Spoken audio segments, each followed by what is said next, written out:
Hello, podcast listener. This is your host with the most, JJ. You're listening to JJ Meets World. You already chose it, whether you're listening on Spotify, Audible, maybe even. I think we're available like on the Xbox at this point. We're all over the place. Here's the deal. In this episode, we're going to bounce around to a lot of places. We're going to tell you about how we could fix the election system. Tucker's going to talk more about how VHS connects him to his childhood, and then an epic conversation about a Monopoly game that will take place at some point. Sit back, relax, and no matter how you're consuming this episode of JJ Meets World, I hope you enjoy it. And by the way, if you'd like to help support our podcast, visit jjmeetsworld.com where you can donate to our Patreon, pick up some killer swag at our merch shop, or click the link to Apple Podcast and give us a 5-star review. 1, 2, 3, 4. JJ Gordon, sort of like that Indiana Jones, in that he's always sniffing out his next adventure. Yes, he is. He's always interviewing guests so he can have them on his show and they can talk about pop culture, arts, and leisure. JJ has his flag unfurled and he likes his french fries curled, and he's fun and then he twirled as he goes to meet the world. He will march into the rain even if his ankle sprained. Take a peek inside his brain. This podcast is called JJ Meets World. One of my dogs just pushed in the door into my office, and so he wants to come see me. So he's going to be, George is a part of the beginning of this podcast, I guess. Hey, George. Hi, George. Hey, George. George is the one who likes to dance, right? He does. He loves dancing. So in the morning, I will dance for him like a fine French woman. And he will reciprocate by dancing. Like, George has got what we call wiggle butt, where his butt is actually the thing that leads him. And so like it gets so wiggly and so, I guess, swayed and swishy back and forth that actually, like, he'll walk backwards because the butt is leading the show. Mm. And it's one of the defining qualities. So if I ever, let's say, was in a room with 100 toy poodles and I had to identify George, I would identify it by the wiggly butt. Your family has been a toy poodle family for a while, hasn't it? Yeah, we had a copper toy poodle. So I have an aunt and uncle that breed copper toy poodles. And they've had them for years. In fact, for a while, one summer, we took care of like 7 of their dogs. And so I remember at one point using early cell phone technology because they'd all be like in different rooms. But when the doorbell rang, they would converge on the front door and it would be a cacophony. It got to the point of where we had to put a note up on our doorbell that said, please do not ring this doorbell. If you need to deliver a pizza or something, use this side door into our garage, leave it there, and then knock and run. I remember showing up once and having them swarm, and it feeling like that scene at the beginning of Jurassic World, like Jurassic Park: The Lost World, the sequel, where the little girl gets attacked by compies on the island. Like it was teeny tiny dinosaurs coming at me. It was so cute. And so my mom went to Florida one year for the winter, and she brought home George because and it was not one of my aunt's dogs. So we had Tiffy was our previous toy poodle. And so Tiffy was part of the family of copper toys. But my mom fell in love with this little dog, this little black and white dog that we think is maybe Cuban. So it's probably was illegal for us to have him for a little bit. Now that we've opened the gates, everything's fine. Which, by the way, how are we doing with that? So, we're in an awkward time right now because we're really against Russia again. It kind of feels like we're back into the Cold War. But does Cuba still have a special relationship with Russia? I mean, should we be not accepting Cuban goods or, trading with Cuba again? I don't know. I don't know enough about international policy. It sounds like you're saying you're worried about the loyalties of your dog. I mean, I might be. What, if I'm going to be honest, what led you to wonder whether or not Tiffy or the George was from Cuba? So the gentlemen that my mother met who were breeding these dogs said that the dog originally came from outside of the United States, and both of them had been Cuban refugees. So, unless they were like, hey, let's take a quick trip over to Belize. I kind of imagine that they were probably, the dog probably came from Cuba with them, right? I mean, I don't know. I'm really taking like a grain of rice here and trying to make a whole plate of jambalaya, which is a saying I'm really trying to get started. Also, I've got a couple new sayings that I'm trying to get going just in general. One of them is when we get what would be referred to right now as a dusting of snow. Like it's not enough to really say like, oh, we accumulated snow. You're not measuring it. I want that to be called a dink. Why? So I just think it's an awesome. I think it's a fun word, dink, because it used to mean dual income, no kids. So it was a tax term. And then it used, like it's been used like, hey, that guy's a total dink. But now I want it to be referring to a snow event because I do find the word dink funny. And if we used it, if I attach it to something like a snowstorm, we'll use it more often. Would it be something like the city of Fargo is covered in dink right now? No, I think it's we had a dink. We got dinked on? Yeah. No. I think it's like, oh, we had a blizzard yesterday. So you wouldn't say like, oh, the town is covered in blizzard. You'd say it's really dinky out. Yeah, there you go. Like, oh, God, looks like we might get a dink tonight. I'm going to just quickly Google this word to make sure we're not stumbling into ethnic slur territory and we're unaware of it. I don't think so. I've been saying it all week on the radio, so I certainly hope it isn't. I mean, dinky just means small and insignificant in English. Sure. It's an adjective. So I'm pretty close already.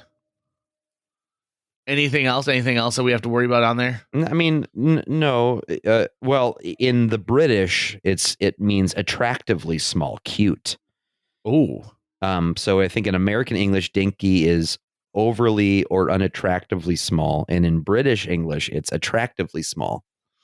So it's like, oh, this boy invited me over to his dink of an apartment. Mm-hmm. It was quite the dink. Dinky I'm using dinky. As far as dink, I guess I don't know. Dinky has a massive Wikipedia disambiguation page. Really? Yeah, surprisingly enough. There was a wrestling character for a while called Doink the Clown. I don't know if that's the same thing. No, it's not Doink, because Doink, I think, is different. There is an ethnic group in the southern Sudan called the Dinka people, but I think it's clearly we're not referring to them, and it's not used to refer to them necessarily. I mean, when I Google it, what I find is the tax term dual income, no kids, even in Urban Dictionary. There's also, I mean, there is a commercial district in Minnesota called Dinkytown. Yep, I've been there many times. Mm-hmm. They used to have a really great pizza place there that's now closed, which is unfortunate. Dual income, no kids. Does that mean that that's one person with two incomes? Yes, or not. I mean, not necessarily. It's usually like a couple. a set of like a couple who do not have children. Got it. So yeah. If you were in a throuple and you all had income, would it be a tinky or a tink? There you go. So dink, the provision of a lift on a bicycle ridden by another. The passenger may sit on the handlebars, the crossbar, or even behind the rider on their seat. After visiting the milk bar to buy some lollies, John asked Aaron for a dink on his bike. So if you are the person sitting on the handlebars, you are the dink or you're getting a dink? Oh God, you are if you are the person who's getting the ride, you are the dink. But didn't he just say, "Could I have a dink on your bike?" Yeah. So that is the that's in that it's what would that be? It'd be a no, because you're not dinking. So he is a dink who wants a dink. Can I have a dink? I don't know. So we'll find out. Dual income, no kids. Also, apparently, it's a New England term referring to someone being an a-hole or an idiot. So, I mean, for example, guy 1, what is photosynthesis? Guy 2, don't be such a dink. It's how plants make energy. So technically, you and Jill are dink. Correct. Dual income, no kids. Yeah. I also want to really get this going. Roll that pig into the ditch. And this started years ago with previous guest Noel Scotch Anderson, and we were looking for a way to say like, "Hey, let's get this thing going. Let's kick the tires and light the fires." And we decided roll this pig into the ditch would be the best way to describe it. So if you're like, "Hey, listen, are you ready to go? Hey, let's roll this pig into the ditch." Because to me, what that evokes is imagery of I'm trying to drive down this road, but I can't because there's a pig in the road and it won't move. So we all better just get together and roll it off to the side so we can keep driving our car. Yeah, maybe. Okay. So it means there's an obstacle. That's what it makes you think of. That's what it should make you think of. That's what you should own. It means there's an obstacle then. So if you would like to cross the road, but there's a dink in the way, you can say, let's roll this pig into the ditch. But then they might think that you're calling them a pig, and that's not nice. So I think the thing is that since it's at the get-go, since you're starting something, you wouldn't already be on the journey. Like you wouldn't be driving down the road and encounter this because then it's stopped you. Right. I feel like it's a couple people playing with a pig and someone's like, "Are you guys ready to go?" And they've got to roll the pig into the ditch to get it out of harm's way. And then they begin their journey. They were playing with the pig in the road. Yeah. They're, like maybe they're playing keep away with the with a pig in a corn cob. But why do they have to roll the pig? Why can't the pig just be led or walk? Because it's fun. The pig loves to roll because it scratches his pig back while he's rolling on the bristly, like tough grass in the ditch. I got to imagine that this depends on the size of the pig because some pigs are massive. Yeah, that's why you're rolling them.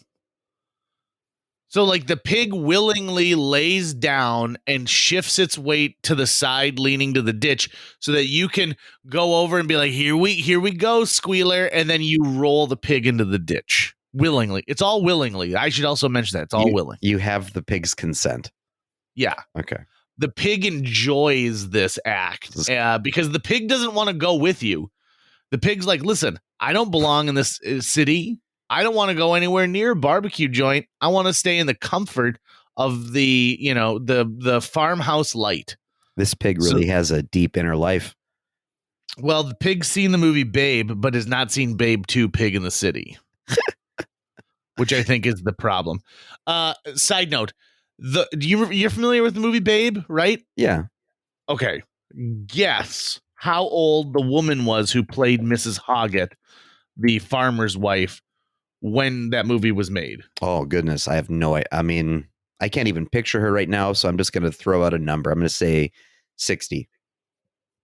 60, good guess, right? Because she's got grandkids and, they're not retired because, you're not retirement age necessarily when you are a farmer. You farm and farm and farm. Yeah, if you're on the farm, you farm.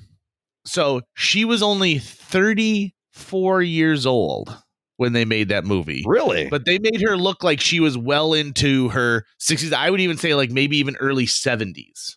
Oh my God. Why? Yeah. Really? I have to look this up now because her name is Magda Suzbanski. And so I think it's and she's Australian too, by the way. And she does a wonderful job in that role. And so the second movie, she's more of like the main star instead of James Cromwell. Okay. And they give her more like she's got action scenes, and they're like, we got this woman who looks like an old lady, so let's have some fun. And the British are known for doing the same thing. So, for example, in the Harry Potter movies, the woman who plays Moaning Myrtle, okay, who's supposed to be like a 13, 14-year-old kid, was actually played by a woman in her mid-40s. Okay. Who just had this kind of like babyish voice. And they're like, oh, well, she'll fit for the character of Moaning Myrtle, which makes it all the more awkward. There's a scene in the fourth Harry Potter movie, The Goblet of Fire, where Harry has to take a bath and Moaning Myrtle as a ghost shows up and she like is trying to look at Harry's privates. And I was like, oh boy, okay, because he's at that point, it's the fourth movie, he's 11 in the first one, right? So yeah, he's supposed to only be like 15, deeply 16. Inappropriate no matter what. Yeah, no matter what. And she's all like, it took him forever until all the bubbles had disappeared. Also, it's the most luxurious. There are 2 bathtubs in the fictional world that I've always wanted to go into.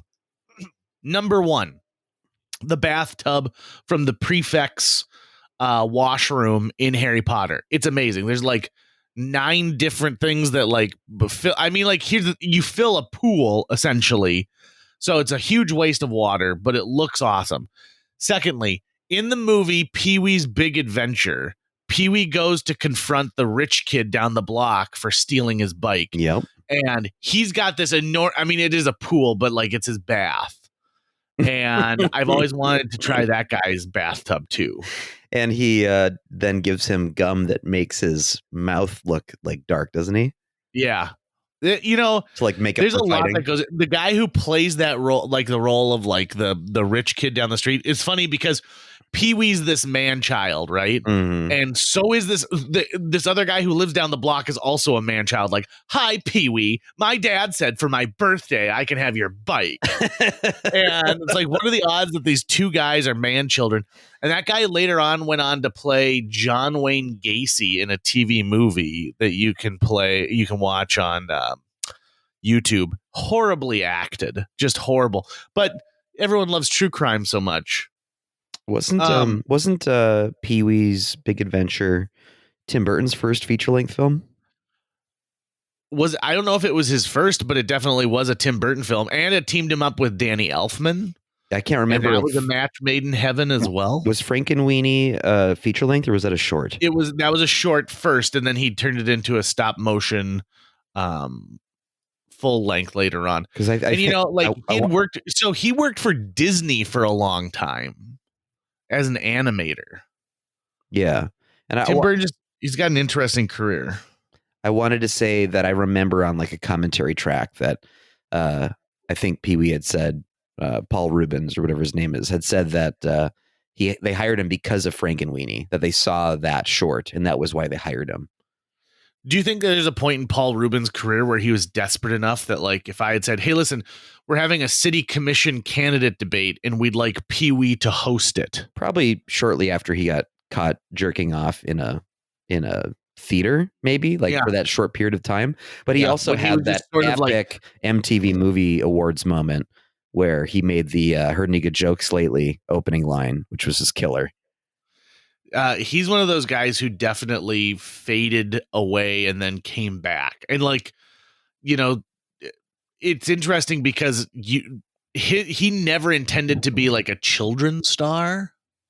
Like the character of Pee-wee was developed at the Groundlings, and it was like he had an off-Broadway show that was like a children's television show, but had a lot of adult in nature things. Like Lawrence Fishburne was Cowboy Carl on there, and Phil Hartman played a dirty old sea captain. And you know, it was meant to be an adult kind of fun romp through childhood television. And then they're like, well, what if this was just a real television show for children? And he's like, okay, well, I could probably use a couple $1 million. Yeah, that sounds all right to me. But you know, so it's like, hey everybody, welcome to the Fargo City Commission. Today's secret word is vote. I mean, that's basically what those meetings are like now. Yeah. So you might as well hire him to come in. You know, one thing, I don't know why I said this to myself, JJ, but as I was like doing chores around my house yesterday, sometimes I imagine myself having conversations with my friends, and I imagine myself having a conversation with you where I begged you to never run for political office again.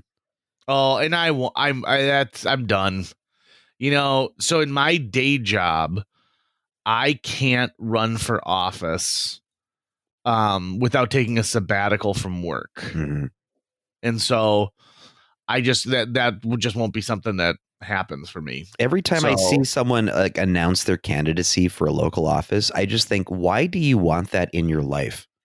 Like, why do you possibly want that in your life? If you have opinions, be a vocal citizen, you know, but other than that, like, good God. I think that's one of the main issues, right? Is that a lot of people decide they want to run for office, but they've never attended one of these meetings. Mm-hmm. So It's like, okay, so you know that you can do a better job than the people who are here right now, but you don't actually know anything about the process, because a lot of people don't realize it is not an exciting process. Like No. sitting there and, having to listen to an entire, like citizen comment moment and then putting something to a vote. Like, it is not engaging all the time. Right. And There's I mean, go there's a ahead. lot of stuff that has to happen. Like, all right, so we're all in agreement right now that we are going to spend $700,000 to fix the garbage trucks. Can I get a second on the motion? I seconded. All right, all opposed, all for. The motion passes to fix the garbage trucks. But Let's talk about water trucks. right, but before you could even get to the vote on garbage trucks, you had to have like a citizenry comment period. And the only members of the citizenry who showed up to comment on it were people who are dealing with some form of either like mental or personality disorder. and Yeah. and they're locked in, and they're going to say things like, well, when I used to work at the Moorhead City Council meetings for Moorhead Community Access TV, so I had to be there every Monday, and I think when they had meetings on Thursdays sometimes, to broadcast it. So I literally watched for like 2 years, just like every week, a city council meeting. And it was the worst thing ever. Like there were citizens who would show up with the weirdest complaints. You know those scenes in Parks and Rec where they show like public commentary periods, and Yep. they've got moments where they were like, the lady goes, excuse me, I was in the park the other day and I found half of an uneaten ham sandwich, and I want to know why there was no tomato. Right. And like just absolutely ridiculous. That is what those comment periods are like. Sometimes, certainly, you get legit comments that come in. But there was one guy who came in, he would come in repeatedly, and he would say things like, I'm really concerned about the length of the branches of the shrubbery over on this street and avenue cross section. They're starting to edge a little bit over the sidewalk, and some of those branches have sharp edges, and they're at eye level with children. And a child could be walking down the street and they could poke their eye out. And the way children see the world is through their eyes. That's how they learn. And they fucking talked like that for 10 minutes about, could someone please trim this like private property? And they had to sit there and listen to it because this was a citizen of the city and they had rights to be heard at the meeting. And it was just nuts. And then you get those kinds of even though local government is specifically, it's nonpartisan in that you don't have to be a specific party to be on there, but it gets partisan anyways, and it becomes, there's always these mini battles because there are always personality conflicts between the people on the council, because these are people who decided they wanted local power, right? So they're like vying over shit that you just don't care about anymore. It feels so silly. And the thing that I noticed the most in those meetings was the real power lies in the citizenry, the vocal citizens who kick up the hornet's nest, because the political class is going to be responding to what they think the citizens around them want the most. Yeah. That's going to be popular. And so if you can be an outspoken citizen, you can potentially have a lot more power, especially because you're not beholden to any particular group. No one is voting for you. There's no tit for tat. And so when you speak, you can really feel like you're speaking from the heart because you're not trying to preserve your political appointment. Well, and I think one thing that is the big problem is that people try and please everybody, right? Mm-hmm. Because they want to maintain that role. Myself personally, I like the person who speaks out, even if I disagree with them. At least I know where they stand. I mean, it's the whole premise of the musical Hamilton, right? Mm-hmm. Is that, like, you got to stand for something, Aaron Burr. You can't just always like sit on the sidelines. And so if you speak your mind and say, like, listen, I think that all potholes should be fixed by April 1st. That's bold. I personally, I'm like, well, a lot of winter can happen before that, but they're like, no, I think that this is it. That's great. That's fantastic. Now, will something happen? I don't know. We'll find out. Right. Soon enough. And then also too, like, let's just use the potholes as an example. It's going to be a different reason depending on what municipality you're in as to why the potholes are in the state that they are in that moment. And oftentimes it's not, oh, no one just thought to fill them in. It's no, there's a list of priority projects, and these are the reasons these other things have been going on. There's always something deeper going on. It doesn't mean that the thing you disagree with is justified and you just don't understand it, but it does mean that there's always so much more that goes into any kind of these decisions than just, I want this done, why is it not done yet? And a lot of people really feel like, oh, well, I see what's going on with that organization. They just need someone like me to show up who can kick ass and take names. And that's how hard can that really, really be? And then they realize that, oh, no, this is not the life that they thought they were signing up for. I'm a huge fan of when a politician decides they're not going to rerun for office and they're like, I'm not beholden to anybody. Yeah. And that's when you see some real fireworks and you see some stuff happen. It's why I think, like, when you have a 2-term president, the second term is sort of like like, I got nothing to lose. Right. You elected me president for a second term. I can't run again. This is my time to make hay. Right. Do you think we should relook at how we set up our presidential elections? I mean, a resounding yes, but I think there's so many ways to issues to service. I wouldn't know where to start. And give me an example, because I've got some ideas. Tell me one thing you'd like to see changed. I would really love to see elections be only publicly funded and not have private donors. Okay. But there's logistics behind that I wouldn't know necessarily how to enact. And I'm sure there are fallbacks there. It is concerning how much money is in politics now. Especially because it's totally unfettered. You know, you can throw literally as much money as you want at any candidate, as long as it's through a political action committee. So that would certainly be the start. But I mean, there's also the way that, what's it called? Where congressional maps are redrawn, redistricting. What's the word? Like when they're gerrymandered. Yeah, gerrymandering. There's all sorts of things like that I think I really disagree with. I also disagree with having the electoral college system. I really think it should just be one citizen, one vote, and that's it. And who gets the most votes wins, versus different citizens' votes are sort of weighted differently depending on what state they come from, because their state has a certain number of electors and yada, yada, yada. So you'll see like the math work out where certain votes in certain states are going to be more consequential than votes in other states. And I wish that wasn't the case. Like, primarily, I've been mostly a liberal vote, but being in North Dakota, because there's not enough of my vote in the state, there's no way any of my vote then gets to the presidential candidate that I want. It's only who wins the electors from my state, versus, they would still get more votes out of North Dakota because it's a conservative state. But I would really like my vote to directly go to that candidate versus into a contest that candidate is fighting over electoral college votes, because then it's this like whole other system of, well, then you've got to essentially you're talking about, like, let's make the popular vote the one that elects the president. Right. And Trump's team literally tried to come up with different electors to seat who would vote the way they wanted to.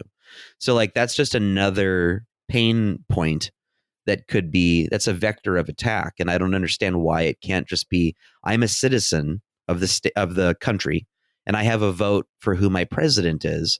And we know the total numbers of these votes because the states still tally all those things. So it's not like we don't know what the popular vote is. We do. But there's political will against that, certainly from the Republican side of the party, but I'm sure if things were to change, the Democrats would be against it as well. Because if you do the elections merely by the popular vote, the Democrats dominate almost every single election in the last 20 years. So my concept is what I call the Cowboys of Moo Mesa concept. Now, for those of you who don't know, this was a video game and animated series from the early 1990s When I would go to Skateland with Claire Barton kids back in the day, my parents would give me $1 in quarters to play a game, any game that I chose. And you had a lot of good options at Skateland at the time. Those included the, if I wanted to win tickets, the pop the ball, the ball stuck. And if you got a tic-tac-toe, you won some tickets. There was an X-Men 4-person arcade game. There was a Teenage Mutant Ninja Turtles game. And one of them was the Cowboys of Moo Mesa. Now, here's what I'm saying. When you turn 18 years of age, okay, you are given $1 or like 4 coins, especially minted coin. And for the next 4 election cycles, you had to bring one of these coins with you to put it in to vote. Okay? Okay. If you lose the coins, they are not given back to you. You now cannot vote until it's time for you to go get more coins. Yikes. So there's a little bit of responsibility, right? There's a lot of responsibility. Holy shit. You bring it like, so if you're moving across the country and you're like, oh God, where did I put these coins? I don't know. Now, on the flip side, someone can buy your coins from you. Someone can take your coins from you. Someone can, like if you really want a sip of Dr. Pepper, but all you've got is your election coin with you, you could barter for it. To show you what your vote is worth, right? Because there are people out there who don't give a crap and would just say like, okay, well, someone can buy my vote for $10, and there you go. Here's my 4 coins, and by the end of the election night, if the Cowboys of Moo Mesa has the most coins, then that person gets elected. But you never know. It might be fucking Battletoads, man. Like, it just depends on where people put their coin. And so I feel like it would be mass chaos, but it would be a ton of fun. Yeah, I mean, this is definitely the the most hardcore, easily influenced system of elections I've ever heard of, where you could just buy up here's the thing. coins for $10. Well, but that's the thing. People are already doing that, right? People are already buying your vote in one way or another. People are already influencing things. And the beauty of my system is, since you go in and you just put it like, you put this coin for the president in one dish or another, no one's going to know. So if you go out there and you're like, you know what, I really don't like this guy, but everyone in my family is Republican. I don't want them to know where I'm registered. You don't register in the Cowboys of Moo Mesa system. So you could totally act one way, but then secretly do something different. Or is there any way you could add though something where you could do something to get a coin back? Like, okay, you because I mean, what if you get robbed? Like, straight up, it's locked in your house, it's in a safe, you did everything you could, and then someone broke in and still was able to steal it and disenfranchise you that way. Well, then you didn't love it enough, did you?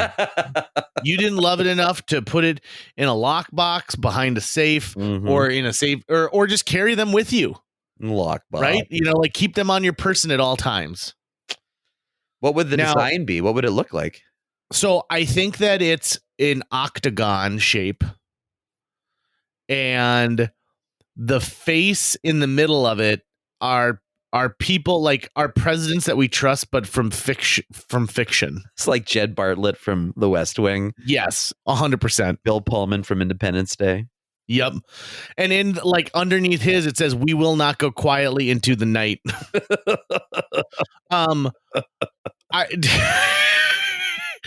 I think that this would be a pretty good idea when it comes to like people voting. The thing that bothers me is I talk to people on election days, whether they're local or national elections, I'll be like, "Hey, have you gone to vote yet?" And they're like, "Oh God, I'm not going to be able to make it today." And I'll look at them and they'll be eating a Subway sandwich and they'll have a cup of Starbucks in their hand and they're watching YouTube at the time. And I'm like, you couldn't make it? Seems like you had plenty of time today. Yeah. And also the polls have been open for the last 3 weeks until 8:00 at night. You couldn't find any time. You're just being lazy. Yeah. That being said, next Friday, I'm going to spend almost $400 on Lego stuff because they're releasing a new Back to the Future DeLorean with that's like 3,500 pieces, and you can use it to make all three. Like if you can follow these directions and make the one from the first movie or these ones from the third movie. Oh, that's cool. I want all three of them. That's to be on display at any time. So you're buying three cases. I'm buying 3 cases, and I'm going to order the video game Lego Star Wars: The Skywalker Saga. Wow. And so Lego's just going to have a really good day next Friday. Really good day. Quality day. Kidding. Now those Lego video games, I mean, they're pretty much just casual games, right? Because I remember them not being super difficult, just being kind of fun. Yeah, they're most of them are puzzle-based games, right? Okay. Gotcha. And so you can you can play the same level 10 times and have a different experience each time because you can unlock different characters. Now, this is what I think is genius. I already own 6 Lego Star Wars games, but this one is all of those games with brand new content smushed into one package.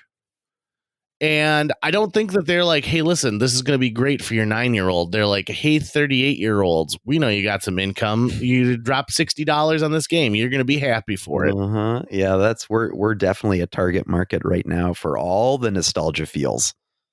Did you ever watch you watched through Mad Men, right? Oh, I've seen through the first 3 seasons. I think most of season 4. So Jill and I are rewatching through Mad Men right now, which is one of our favorite series. We've probably watched through it every year for the last 4 years. And I watched it when it was still airing.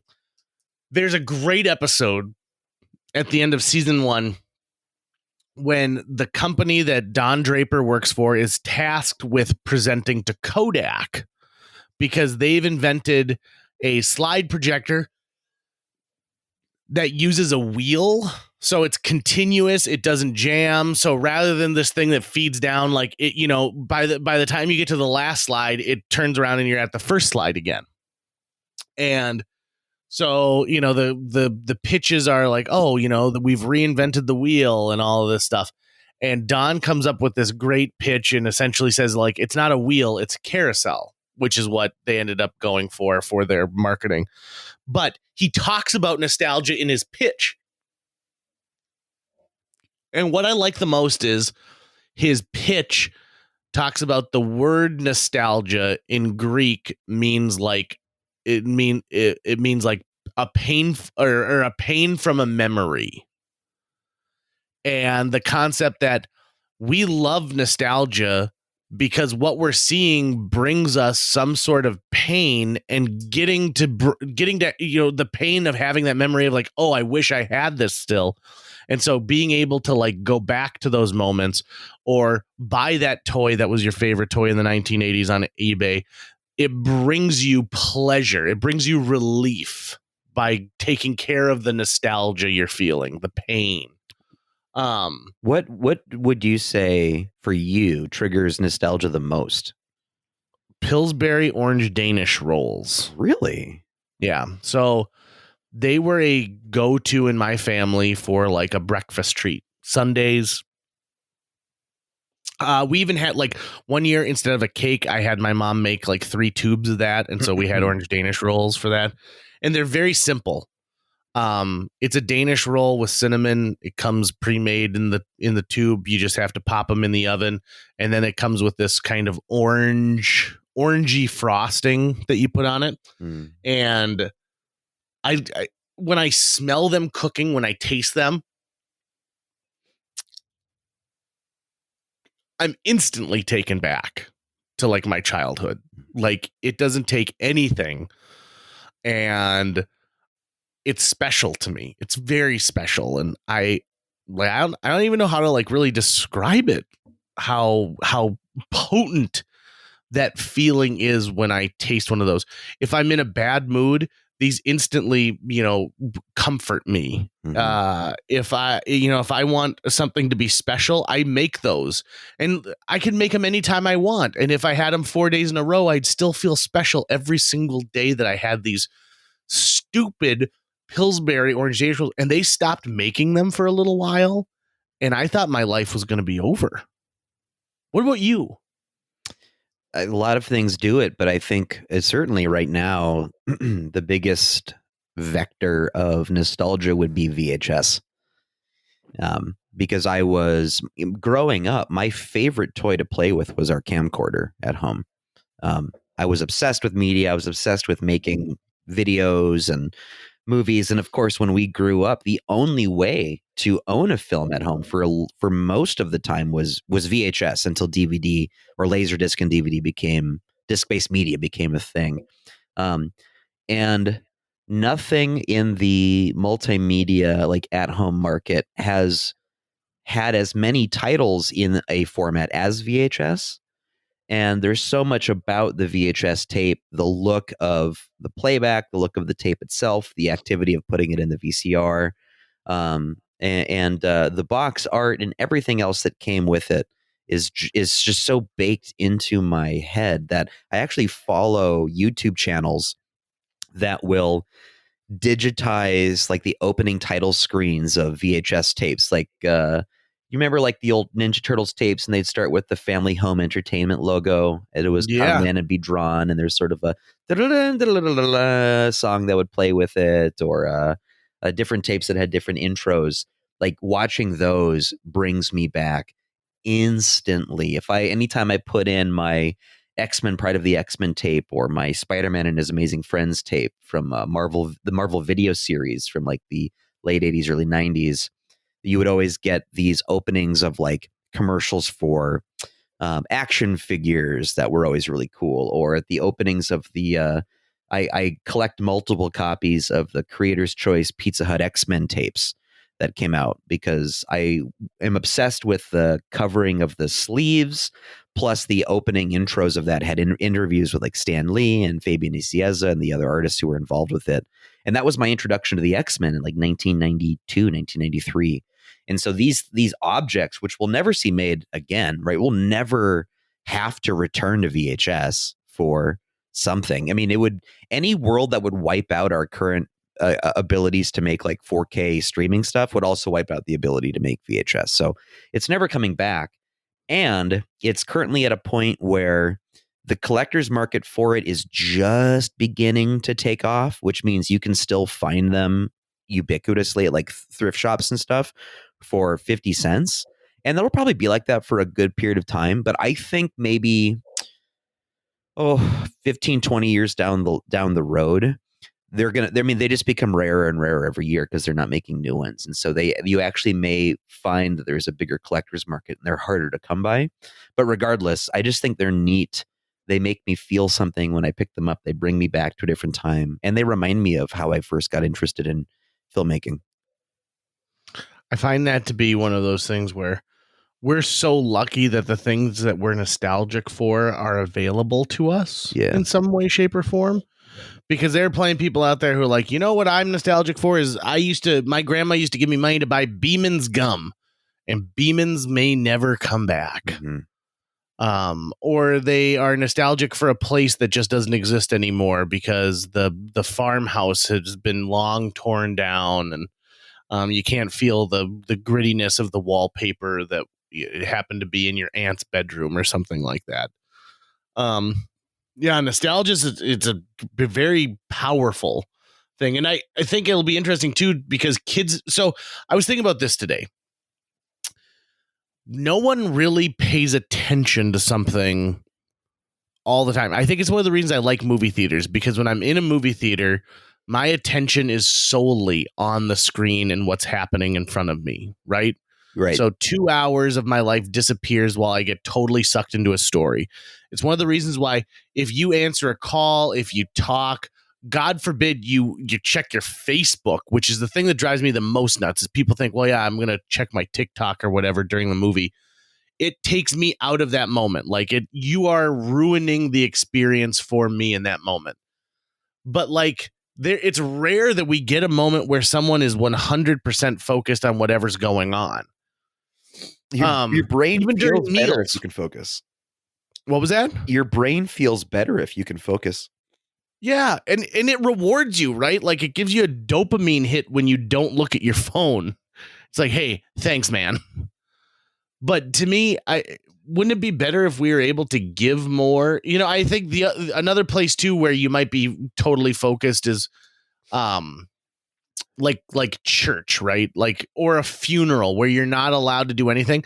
But even in that case, you might be picking at lint on your pants. You might be looking at the back of the leaflet and saying like, oh, look, this is look at the address of this funeral home. And whatever it happens to be, you find a way to take yourself out of that. Now, that can be you're using 100% of your brain power to not pay attention to what's happening in front of you. Right. But it's different when you're like, I've been playing this silly little Lego Star Wars game on my phone, but I'm not fully watching Mad Men. I'm also playing this game at the same time. Or, like I'll crack open a magazine and take a look at it. Or, I'm constantly searching on Amazon because the next big decoration thing I want in my house is an old school library card catalog. And I'm searching for those. There's I one time I actually got a fortune cookie that was impactful enough for me to like hold on to the fortune. And then I found it another one of the same phrase and I kept it. And my goal is to like, anytime I find one, just to keep it. So I've got a pile of this one fortune cookie phrase. And I've actually modified it slightly. The fortune cookie phrase was of a focused mind is one of the most powerful forces in the universe. And I've changed that for myself because as far as I have ever experienced, a focused mind is the most powerful force in the universe as I know it, because it's the only thing that can make decisions about its reality, to affect it, to choose to do something. And I think there's actually a lot to that, because I'm one of these people who, certainly I procrastinate on like those household chores that you never want to do, like doing the dishes and doing laundry.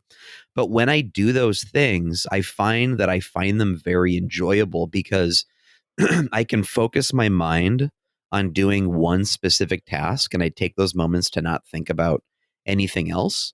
And suddenly, after I focused on doing this one thing, I finished a thing. I accomplished something. And those things that make me not focused are the things that slow me down from accomplishing the things that I want to do.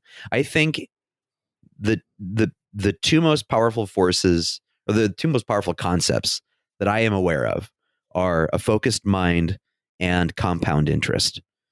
Beyond that, it's like if you can get those two things going in your life, at some point you'll wake up and realize you have an amazing life because you've done some amazing stuff for it. Interesting. Huh. Speaking of compound interest, oh boy, the stock market these days, am I right? It doesn't have to be a financial term, right? I mean, really the idea is just returns on things you've done in the past that grow over time. So the compound interest you could look at that concept as, you could look at that as almost gardening, or like planting a seed and letting a tree grow, because then the tree is giving you fruit after just planting that one seed. And then you can get fruit off the tree the rest of your life. And a lot of things in life work that way. Basically, the investments you make today make tomorrow better. And that could be an investment of time. So if you invest half an hour today to clean the dishes, that means then you've got clean dishes for the rest of the week, right? You did this small action that then gives you a greater reward the rest of the week. And it can be really, really hard to not look in terms like that. I know compound interest is typically referred to as, you've got money sitting in a bank and it's accruing money on its own, that accrues more money and accrues more money, but it's the same concept. And that's something I wish I had understood at an early age, because I would have started enacting it then instead of like at the age of 36, right? But it's true. It's true. The small investments you can make every single day will become something larger over time. The same way with like exercising and working out. It is really, really daunting to try to get into shape. I've never really gotten into shape. I've gotten close to being into shape, and then I kind of fall back on old habits or what have you. But the key to getting into shape ultimately is just to sort of small investments of constant pressure, and it'll build over time. So don't worry about trying to run a mile today. worry about walking around the block twice. And that small investment will compound into something bigger and bigger the more you can do that. And eventually you'll discover yourself in a place that you want to be. I think that is a very insightful thought. I also think too that we do so many of those things without thinking of the future. Like working out, you're thinking about the future goal, right? You're Right. working towards this thing. But I think there's plenty of things that we do that we don't know will have that future, Right. compound interest. So, for example, in my life, I wrote custom trivia for almost 10 years for the gastropub because it was a job I accepted. And now I have got this huge treasure trove of trivia questions that is just waiting to be turned into a game. I also have this weird, insane knowledge of little tiny bits of sports trivia and trivia about weather detecting devices and things like that just sort of have paid off a lot, especially in my career as a radio host, that I never thought about that at the time. I never thought like, oh, I'm gonna be the one who's gonna utilize this later. Mainly, I'm trying to get people like, well, can you name all three green properties on a Monopoly board? Right. Which, by the way, is North Carolina, Pennsylvania, and Pacific Avenue. You and I have not played a Monopoly game in a while, and We have not. We need to change that. We got to do it in person. I think it's been fun to play with you over the phone during the pandemic, but I think that there's something about playing in person that changes things a little too. Agreed. If you can provide the game board, I would totally do it. And we should stream it on our Facebook page or something. I think that's a swell idea. Now, are we going to invite 2 other people to be a part of this? Why not? Yeah. I think I think that Monopoly with 4 people is perfect. The board is square, so it allows each person to have, like their things laid out in front of them on a particular street. And I can take you back to Pound Town, baby. Are there 2 previous guests that you think would be perfect to be our Monopoly partners? Let me tell you right now, people who are going to take it seriously, because I think a lot of people will just be like, yeah, you know what? I'm going to give up on this. Right. I can't believe I'm going to give 3 hours to this. This is ridiculous. So that's one thing. Not Phil Goodell, because he gets mean when he starts to lose. He is a very competitive man and he likes to win. So not him. I don't know. Let me put it this way. If anyone has a suggestion, send us a message. And we'll take a gander at it. Or if you yourself just want to volunteer to be one of the people, that'd be great. I just moved all of my Monopoly books. I rearranged my bookshelf this last week to accommodate some more specific sections. So like I have a whole section that is memoirs, and I've got a whole section that's nonfiction, and I've got a section of books that I've yet to read that have been recommended to me, like I still have a copy of Lincoln at the Bardot that you had recommended. And so I need to get through that. So it's an interesting little side project. So if people have an idea, just know that I've got books on Monopoly. I'm ready. I'm ready to play. I'm ready to make a stand, baby. You are the most intense Monopoly player I know, but I feel like I've beaten you more times than you've beaten me. I don't know if that's true. I bet it's true. I can't prove it, but I have an emotional feeling that it is true. Do you? I'm going to treat it as though it's true. Now so let's say that is true. You've beaten me in a digital Monopoly realm. Oh, you think that's the key? Well, I do. I mean, I think that they're using they're using a system. The dice rolls aren't, I think, as truly as random. Okay, I see. So you're saying that your dice rolling will be superior to mine in real life. Let me put it this way. I noticed a pattern when I played that app when I'm just playing against the AI. Yeah, it was you losing. No. That was the pattern. You win and then you lose, and then you win and then you lose, and then you win and you lose. And I thought to myself at one point, I'm like, okay, so what's the deal here? You're trying to balance it out. I also have a cribbage game where I noticed that thing, and I went on a Reddit thread, And one of the programmers from that game was like, yeah, we programmed the game so that, it would be in the AI's favor every other time. And I'm like, oh God, I knew it. Here's what I think it takes to be someone who can roll with us when it comes to Monopoly is they have to excel at the real game, which is the negotiation phase. Right. You play the person, not the game. That's the real game. When you're making offers to each other, that's the game. And I think I would love to. I mean, I'm trying to remember. You have to say it out loud. Yeah. So it'd be kind of interesting to do private offers so the others don't know what you're offering. But I would love to just do public. We could just do public offerings. That's the actual game to me. The other thing too is when you get into an in-person game, then house rules become something that you can open up too, right? Right. But I mean, in the house rules that we were using were fairly simple, right? It was still just regular pass and go money. And if you landed on free parking, you'd get the tax money, right? That's what we were doing. Yep. But like that doesn't exist in the real game. And then what I also think is neat too is one of the things that like my cousins and I used to play is we'd allow essentially like not like a reverse IOU. So listen, if you're going to give me your green properties, I'm going to allow you one free non-payment stop on these things. So, okay. So then should we do it, just raw dog it with actual raw Monopoly, no house rules and see how it goes?